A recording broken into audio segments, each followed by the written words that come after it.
Selamat datang kembali di channel ini.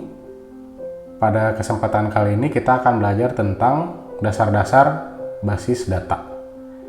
Dalam hal ini saya menggunakan sebuah software basis data yang bernama MySQL yang bersifat free dan open source. Anda bisa mendownloadnya secara gratis dan bisa langsung menggunakannya. Database sendiri adalah komponen terpenting ya yang ada pada bidang keilmuan data science, di mana data science itu sendiri adalah salah satu bidang ilmu yang sangat populer baru-baru ini dan akan populer juga ya untuk kedepannya, seperti itu. Jadi di sini saya akan menjabarkan tentang dasar-dasar basis data, karena ini adalah pondasi ya, pondasi untuk kita dapat memasuki atau memahami yang namanya data science. Langsung saja kita mulai. Jadi di sini saya sudah punya tampilan softwarenya ya. Saya pakai MySQL untuk software basis datanya. Jadi database itu sendiri fungsinya untuk menyimpan data ya. Untuk menyimpan data, lalu di dalam database ini juga kita bisa olah datanya sehingga bisa menjadi informasi ya, untuk bisa dipakai juga oleh pihak manajemen untuk mengambil keputusan. Nah, untuk pembahasannya sendiri saya akan bagi dalam beberapa bagian. Nah, untuk bagian pertama ini kita akan memahami dulu konsep ya, konsep dan bagaimana cara membuat sebuah database, seperti itu. Untuk membuat sebuah database itu perintahnya simple. Kita tulis create database. Misalnya DB perusahaan. Dan sebagai catatan ya, untuk penamaan database itu sebaiknya kita awali dengan DB di depannya. Lalu kita eksekusi. Nah, database perusahaan sudah selesai dibuat.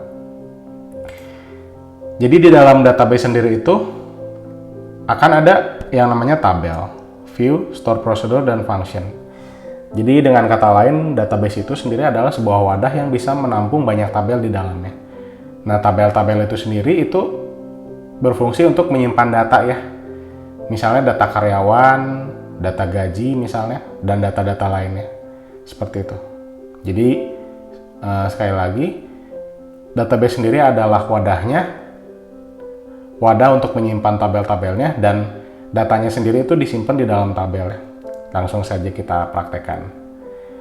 Sesudah kita membuat database, kita akan aktifkan database-nya ya dengan perintah use. Kita eksekusi.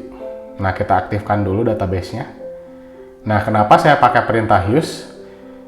Perintah use itu fungsinya untuk mengaktifkan database atau memilih database mana yang akan kita pakai untuk bekerja. Karena di dalam satu software ini bisa jadi akan ada banyak database ya. Itu sebabnya kita perlu tentukan dulu, kita mau kerjanya di database yang mana. Nah, begitu kita udah pilih database perusahaan, langkah selanjutnya yang bisa kita lakukan adalah kita membuat sebuah tabel. Misalkan kita membuat tabel karyawan misalnya. Dan seperti database ya, dalam hal penamaan tabel, kita hendaknya dahulukan TBL di depannya supaya rapi, seperti itu sih. Karyawan. Oke.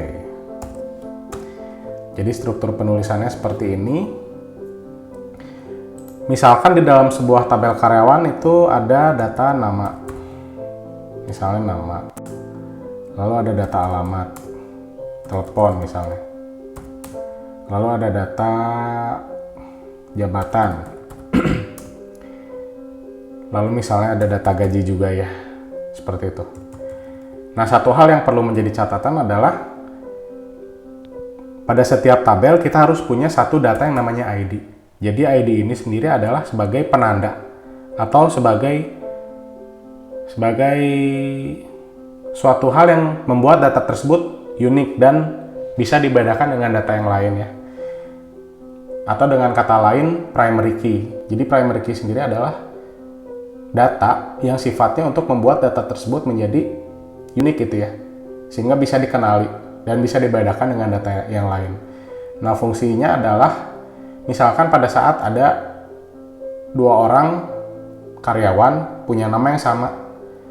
Nah, kita bagaimana bisa tahu kalau si A dan B itu datanya beda? Ya dari ID-nya itu, kurang lebih seperti itu. Nah, biasanya dia berupa number ya, berupa nomor, seperti itu.